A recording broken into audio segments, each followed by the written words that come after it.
Hello my dear friends, welcome to our YouTube channel. दोस्तों, हम लोगों ने जो प्रैक्टिस सेट 1 किया था उसमें जो न्यूमेरिकल वाला पार्ट था उसको हमने ड्रॉप कर दिया था। ठीक है, क्योंकि लिखने का काम है न्यूमेरिकल में, तो न्यूमेरिकल वाले सेक्शन को इस वीडियो में हम लोग देखेंगे और आप लोग बहुत अच्छे से इसको देखिएगा। इजी इजी क्वेश्चन आते हैं, बहुत टफ नहीं आते हैं। चलिए फिर शुरू करते हैं। पहला क्वेश्चन देखिएगा क्या है। The velocity of an electron in the third orbit of H atom is. तो देखिए, जो वेलोसिटी होती है वो 2 पाई ई स्क्वायर और अपॉन एच, ये एच है, ठीक है, और जेड अपॉन एन ये होती है।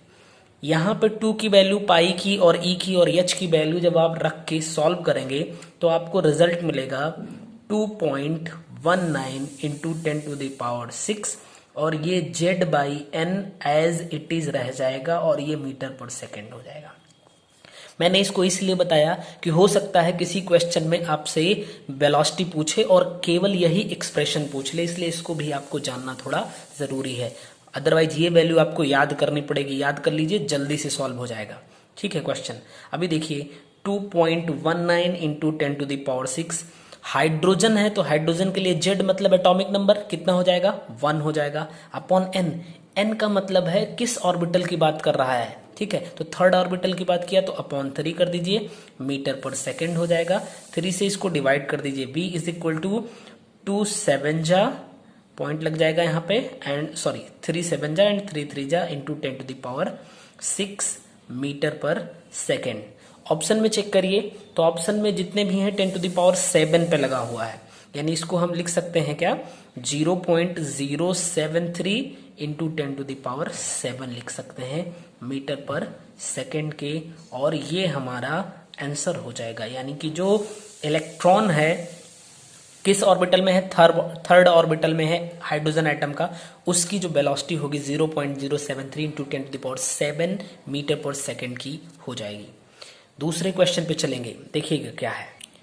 In order to obtain 80% conversion of PCl3 into PCl5, Kp is equal to 1.78 at 250 degree Celsius.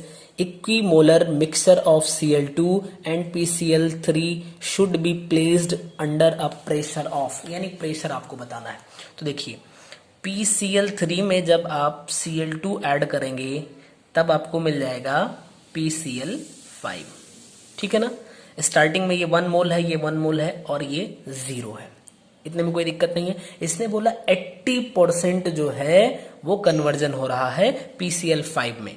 इसका मतलब ये इनिशियल कंसंट्रेशन हुआ, और अगर इक्विलिब्रियम पोजीशन पे बात किया जाए तो 1 का 80% यानी 0.8 हो जाएगा। तो इसमें से 1 माइनस 0.8 हटा दीजिए, यहां से भी 1 माइनस 0.8 हटा दीजिए, और यहाँ पे कितना फॉर्मेशन होगा, 0.8 का फॉर्मेशन होगा। बताइए, कोई दिक्कत नहीं। अब अगर हम Kp लिखें इसके लिए तो पार्शियल प्रेशर ऑफ PCl5 जो कि प्रोडक्ट है, upon partial pressure of PCl3 and partial pressure of Cl2 हम यही लिखेंगे। बताइए, कोई दिक्कत नहीं ना। अभी हम लोग इधर थोड़ा सा सॉल्व करते हैं। तो Kp की वैल्यू 1.78 आपको गिवन है, रख देते हैं, इज इक्वल टू PCl5। ये पार्शियल प्रेशर हम कैसे निकालते हैं बताइए। तो पार्शियल प्रेशर हमें निकालना है, तो इसका कितना मोल है, 0.8, और अपॉन टोटल कितना मोल है। अगर इन सब को ऐड कर दीजिए आप, इन सब को, तो देखिए कितना हो जाएगा। ये 0.2 एंड 0.8 यानी कि 1.2 बन जाएगा। ये हुआ मोल फ्रैक्शन PCl5 का, और टोटल प्रेशर अगर हम P कह लें तो ये हो जाएगा क्या, partial pressure is equal to mole fraction into total pressure से निकलेगा। ऐसे ही अगर हम PCl3 के लिए देखें तो PCl3 के लिए 0.2, टोटल कितना है 1.2 का, और इनटू टोटल प्रेशर P है। नेक्स्ट है PCl2 के लिए 0.2 अपॉन 1.2 एंड P।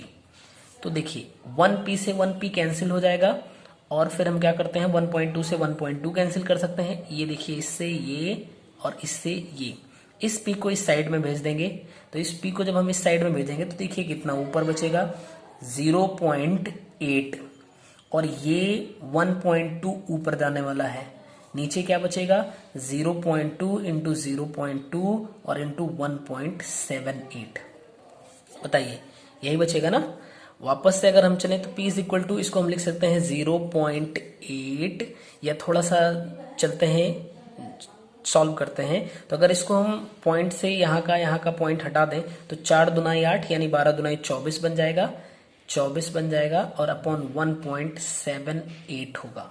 ठीक है, P इज इक्वल टू, हम डेसिमल हटाएंगे तो यहाँ पे डबल जीरो हो जाएगा यानी 2400 बटे 178। इसको नियरली लिखते हैं थोड़ा सा ना, तो 240 और अपॉन इसको 1.8 कर लेते हैं, तो पॉइंट की वजह 0 आया है तो ये 18 हो जाएगा। इसको हम सॉल्व करेंगे, 18 1 जा 18 एंड 18 3 जा, यानी कि ये नियरली 13 आ रहा है। तो P इज इक्वल टू 13 के आसपास जो हमारा आंसर होगा वो हमारा सही हो जाएगा। ठीक है ना। चलिए नेक्स्ट क्वेश्चन पे चलेंगे, देखेंगे कि नेक्स्ट क्वेश्चन क्या है। थर्ड नंबर क्वेश्चन,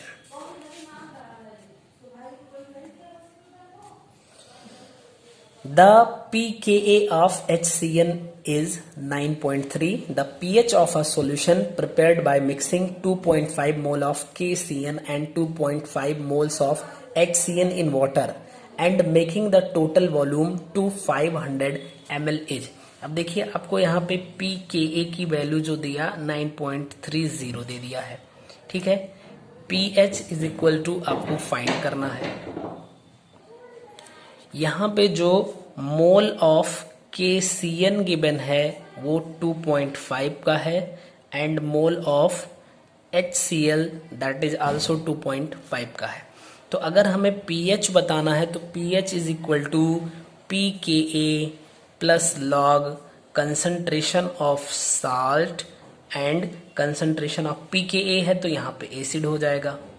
ठीक है, वैल्यू सब्स्टिट्यूट कर दीजिए, pH आपको फाइंड करना है, ये 9.30 हो जाएगा प्लस लॉग, इन दोनों का कंसंट्रेशन सेम है 2.5 अपॉन 2.5 लिख सकते हैं, ये 1 हो जाएगा और इसकी वैल्यू 0 बन जाएगी, यानी pH जो आएगा वो 9.3 के इक्वल में आ जाएगा।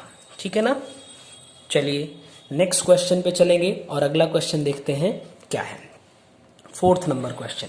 ठीक है, मतलब मैं जो आज कर रहा हूं उसके हिसाब से नंबरिंग में कर रहा हूं, अदरवाइज जो प्रैक्टिस सेट है उसमें 59th नंबर का क्वेश्चन था।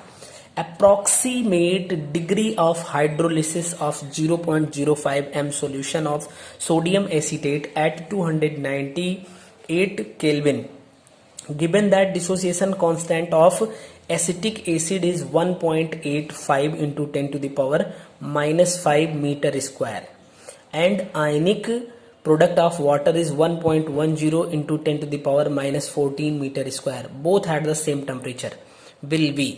तो अब देखिए इसको हमें सॉल्व करना है, तो CH3COO Na इसको हम कहेंगे सोडियम एसीटेट। अगर इस सोडियम एसीटेट को स्प्लिट करवाया जाए तो ये कैसे स्प्लिट होगा, CH3COO minus and Na plus में। अगर इसकी हाइड्रोलिसिस करवाई जाए तो ये बन जाएगा CH3COOH एंड OH माइनस का। बताइए बनेगा, कोई दिक्कत नहीं। आपको गिवन क्या क्या है, कंसंट्रेशन गिवन है 0.05 का, आपको Ka की वैल्यू गिवन है 1.85 into 10 to the power minus 5 और आपको Kw गिवन है 1.1 into 10 to the power minus 14। ठीक है, आपको H की वैल्यू फाइंड करनी है। तो अगर हम H की वैल्यू लिखना चाहें तो हम लिख सकते हैं KH अपॉन कंसंट्रेशन, या फिर इसको हम इक्वल कर सकते हैं KW upon KA into C लगा दें। तो अभी देखिए क्या हो जाएगा, KW की value 1.1 into 10 to the power minus 14 होता है अपॉन Ka की value 1.85 into 10 to the power minus 5 और कंसंट्रेशन है 0.05 का। इसको आप सॉल्व करिए थोड़ा सा, देखिए अगर हम आपको एक एक स्टेप दिखाएंगे बहुत टाइम लग जाएगा, इसको सॉल्व करेंगे तो ये nearly 1 into 10 to the power -5 आ जाएगा और यही आपका आंसर हो जाएगा। मैं आपको बता रहा हूँ यहाँ पे आप थोड़ा सा अप्रोक्सीमेशन लगाइएगा, ठीक है। इन दोनों को पहले नियर अबाउट गुणा कर लीजिए, अप्रोक्सीमेट में चलेंगे तो नियरली आंसर के आसपास पहुंच जाएंगे और फिर आप एग्जैक्ट आंसर वहां से ऑप्शन में चूज करके बता सकते हैं, ठीक है ना। चलिए नेक्स्ट क्वेश्चन पे चलेंगे, देखेंगे नेक्स्ट क्वेश्चन क्या है।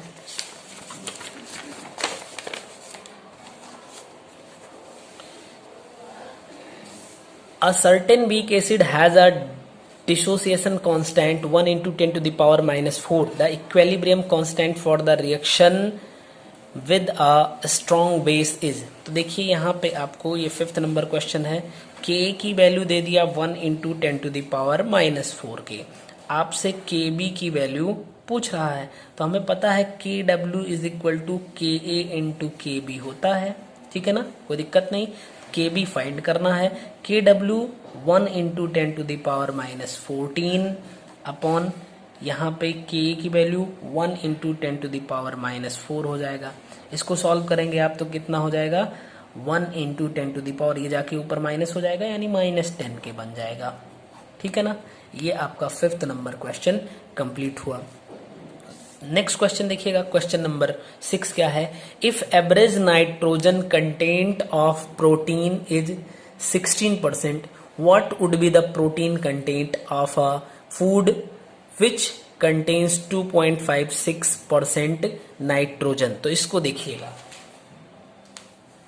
100% प्रोटीन है, 100% प्रोटीन में 16% नाइट्रोजन प्रेजेंट है, तो हम लिख सकते हैं इसको 16% नाइट्रोजन प्रेजेंट है 100% प्रोटीन में, ठीक है, प्रेजेंट है, कोई दिक्कत नहीं है। तो यहां से अगर हम देखें तो 1% नाइट्रोजन प्रेजेंट होगा कितने में 100/16 के, ठीक है। पूछा क्या है 2.56% नाइट्रोजन की बात करी है, तो ये कितना हो जाएगा 100/16 इंटू 2.56, ठीक है। इससे 2 डिजिट से ये दिख नहीं रहा होगा, अभी आप लोगों को दिख गया होगा, ठीक है, हट जाएगा, ये आएगा आपका 16%, ठीक है, यानी 2.56% नाइट्रोजन में 16% प्रोटीन होगा, ठीक है, ये आपका सही आंसर हो जाएगा। नेक्स्ट क्वेश्चन पे चलेंगे, क्वेश्चन नंबर 7 देखेंगे कि क्या है। How many grams of copper will be deposited on passing 0.5 Faraday of electricity in copper sulfate solution? तो देखिए कॉपर सल्फेट यानी CuSO4 सॉल्यूशन है, अगर इसमें हम इलेक्ट्रिसिटी का फ्लो करवाएंगे तो ये Cu++ में कन्वर्ट, सॉरी यहाँ पे +2 पे है, ये Cu मेटल में कन्वर्ट हो जाएगा, यानी कि यहाँ पे 2 इलेक्ट्रॉन का डिफरेंस आया हुआ है। तो 2 इलेक्ट्रॉन मीन्स यहाँ पे जो हम ये कहते हैं इलेक्ट्रॉन की वजह से ही इलेक्ट्रिसिटी का फ्लो हो रहा है, तो 2 फैराडे इलेक्ट्रिसिटी फ्लो करवाई जाए तो कॉपर का 1 मोल कह सकते हैं हम यहाँ पे, या 1 एटम कहेंगे, 1 एटम का 64 ग्राम एटॉमिक वेट हो जाएगा। तो यहाँ पे अगर 1F के लिए देखा जाए तो 32 ग्राम हो जाएगा, उसने कहा है 0.5F के लिए, तो इसको भी हाफ कर दीजिए यानी कि 16 ग्राम हो जाएगा आंसर आपका, ठीक है।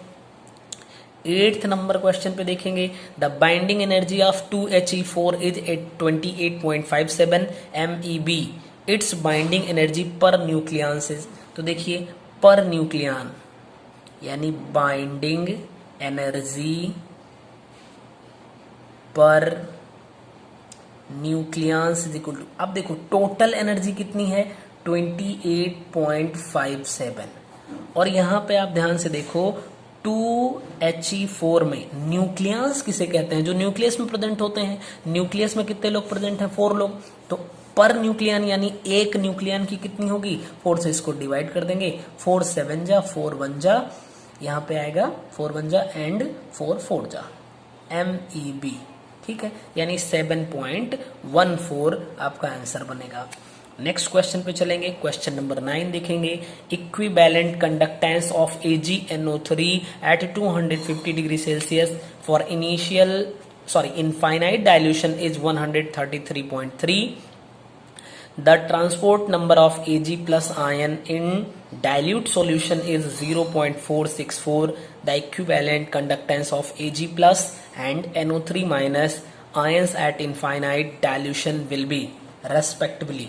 तो अब देखो यहाँ पे दिया है transport number of Ag plus के लिए 0.464, ठीक है ना, कोई दिक्कत नहीं। और यहाँ पे जो कंडक्टेंस दिया है AgNO3 का वो 133.3 है, ठीक, इतने में कोई समस्या नहीं। अब एक चीज समझिए, AgNO3 अगर स्प्लिट होगा तो ये Ag प्लस और NO3 माइनस में स्प्लिट होगा।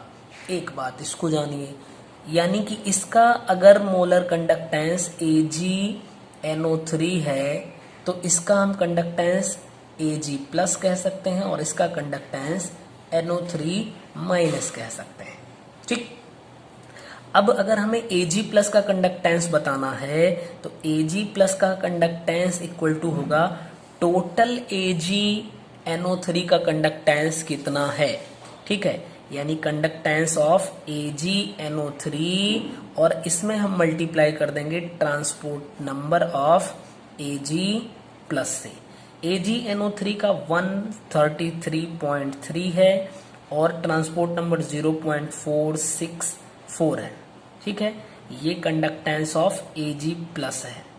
इसको आप मल्टीप्लाई करिए, अप्रोक्सीमेशन लगाएंगे तो ये पहुंच जाएगा 130 इंटू 0.55, 13 5 जा 65 के आसपास जा रहा है, तो थोड़ा ज़्यादा हो गया, इससे कम कर लीजिए, 61 के आसपास जाएगा, ठीक है, ये 61 के आसपास जाएगा जो कि होता है 61.9, ठीक है, एग्जैक्टली 61.9 होता है। अब देखिए यहाँ पे अगर आप देखो तो इसका कंडक्टेंस इज इक्वल टू इसका कंडक्टेंस प्लस इसका कंडक्टेंस, यानी कि आपको Ag प्लस का तो कंडक्टेंस पता चल गया है, अब किसका बताना है, कंडक्टेंस ऑफ NO3 माइनस का। तो अगर कंडक्टेंस ऑफ AgNO3 में से Ag प्लस के कंडक्टेंस को हटा दें, यानी 133.3 में से 61.9 को हटा दें तो ये आ जाएगा 71.4। This is the conductance of NO3 minus, ठीक है ना, तो ये आपका आंसर बन जाएगा। नेक्स्ट क्वेश्चन पे चलेंगे हम लोग, देखेंगे अगला क्वेश्चन क्या है। A 50 ml solution of pH is equal to 1 is mixed with 50 ml solution of pH is equal to 2.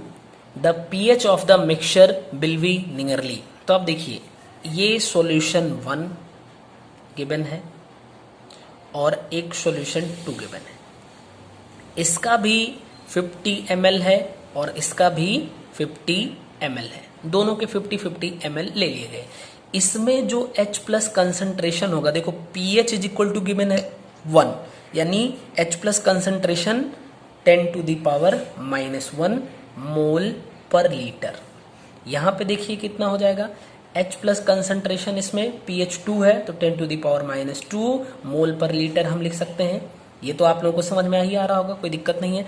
अब देखिए जब हम दोनों को मिक्स कर देंगे तो जो हमें H प्लस कंसंट्रेशन मिलेगा टोटल, वो कितना होगा, इसमें पहले सॉल्यूशन में और प्लस दूसरे सॉल्यूशन में। तो पहले सॉल्यूशन में देखिए मोलरिटी है कितनी इसकी H प्लस की 10⁻⁻1, लेकिन देखिए यहाँ पे सॉल्यूशन है आपका 50 ml और यहाँ पे है मोल पर लीटर, यानी कि अगर हम इसको ml में कन्वर्ट करेंगे तो ये 10⁻3 से मल्टीप्लाई हो जाएगा, ऊपर डिवाइड हो जाएगा, ऊपर जाएगा तो -4 बन जाएगा और इंटू 50 ml के प्लस यही काम यहाँ पे 50 में ऐड कर देंगे, क्या 10⁻⁻2 होना चाहिए बट 3 इसमें जाके और हो जाएगा, यानी -5 बन जाएगा, ठीक है ना। अभी इसमें पावर इक्वल नहीं है तो हम इसको ऐड नहीं कर सकते हैं। अगर हमें इसको ऐड करना है तो पावर को इक्वल करना पड़ेगा। तो पावर को अगर हम 10⁻⁻4 पे ले आ दें, 10⁻⁻4 पे ला दें तो ये कितना हो जाएगा, ये 5.5 हो जाएगा इंटू 10⁻⁻4।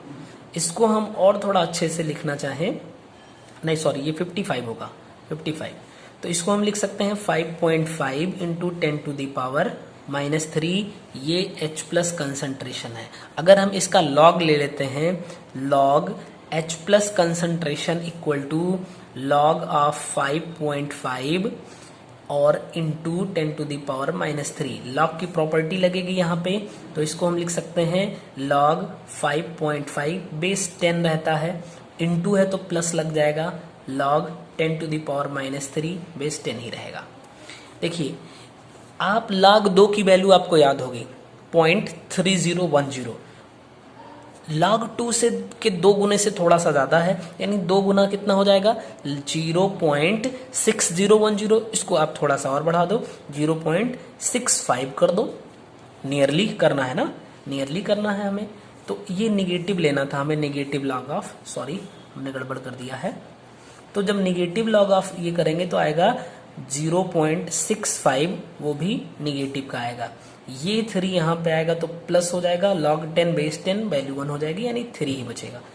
तो अब इसमें से आप इसको हटा दीजिए तो कितना हो जाएगा 2.35 के आसपास जाएगा, ये नियरली चला है क्योंकि आपने इसको नियरली ले लिया था, ठीक है, ये pH आया। अब आप ऑप्शन में देखोगे तो pH इज इक्वल टू 2.26 लिखा हुआ है, ये एग्जैक्ट वैल्यू है। तो आप जब नियरली चलते हो तो थोड़ा इजी हो जाता है क्वेश्चन को सॉल्व कर लेना, ठीक है ना। अगले क्वेश्चन पे चलेंगे। नेक्स्ट क्वेश्चन आपका क्या है, the standard electrode potential for OCl-2 Cl- and Cl-2 half Cl2 are 0.94 volt and -1.36 volt respectively. The electrode potential value of OCl-2 half Cl2 will be, ये क्या हो जाएगा। अब आप समझो OCl- से Cl- बना, इसके लिए अगर हम कह लें E1 है तो ये 0.94 दे दिया वैल्यू। दूसरा है Cl- से Cl2 बना और हाफ लग गया यहाँ पे, इसके लिए अगर हम E2 कह लें तो ये -1.36, ये हमें गिवन है। हमें बताना क्या है, electrode of cell equal to what, ये हमें बताना है। अब आप ध्यान से देखो, यहाँ पे ऑक्सीडेशन स्टेट कितनी है +1 है और यहाँ पे -1 हो गई। +1 से -1 जाने के लिए यहाँ पे 2 की डेफिशिएंसी हुई और यहाँ पे -1 to 0 जाने के लिए +1 का इंक्रीमेंट हुआ, +1 का इंक्रीमेंट हुआ। तो E electrode of cell equal to हो जाएगा रिडक्शन इलेक्ट्रोड पोटेंशियल, यानी जहां पे रिडक्शन हो रहा है, और इलेक्ट्रोड पोटेंशियल किसका, ऑक्सीडेशन का। बट ये तब डायरेक्ट लगाते हैं जब यहाँ पे n की वैल्यू सेम हो। हम यहाँ पे n कर लें और n कर लें, अगर डिफरेंट है तो हमें आसानी हो जाएगी। यहाँ पे कितना हो जाएगा, रिडक्शन कहाँ हो रहा है, रिडक्शन यहाँ हो रहा है, यानी 2 × 0.94 और यहाँ पे लगेगा माइनस, और आपका कितना है 1.36, ठीक है ना। बताइए, कोई दिक्कत नहीं होगी। इसको आप करिए तो कितना हो जाएगा, ये आपका 2 9 8 and 8 1.88 हो जाएगा, -1.36, और इसको आप हटा दीजिए तो 2 and 5 प्लस 0.52 के इक्वल इसकी वैल्यू आ जाएगी, 0.25 के इक्वल इसकी आपकी वैल्यू आ जाएगी, ठीक है ना। अच्छा, इसको आप अगर मन करे तो ऐसे भी सॉल्व कर सकते हैं, ∆G0 is equal to ∆G1 0 और प्लस ∆G2 0। अब ये किसके इक्वल होता है आपको पता है, NF और इलेक्ट्रोड, ये सेल की बात हो रहा है, माइनस लगाएंगे। ऐसे ही यहाँ पे -NF और E1 कर देते हैं और -NF E2 कर देते हैं। यहाँ भी अगर आप वैल्यू रखेंगे तब भी आप इसी आंसर पे पहुंचेंगे, ठीक है ना, तब भी आप इसी आंसर पे पहुंचेंगे। तो इस तरीके से इतने क्वेश्चन आपके थे जिसको हम लोगों ने सॉल्व किया, ठीक है। तो अब मिलेंगे नेक्स्ट वीडियो में और अगले प्रैक्टिस सेट के साथ। तब तक आप सभी लोग अच्छे से प्रिपरेशन करिए। Thank you.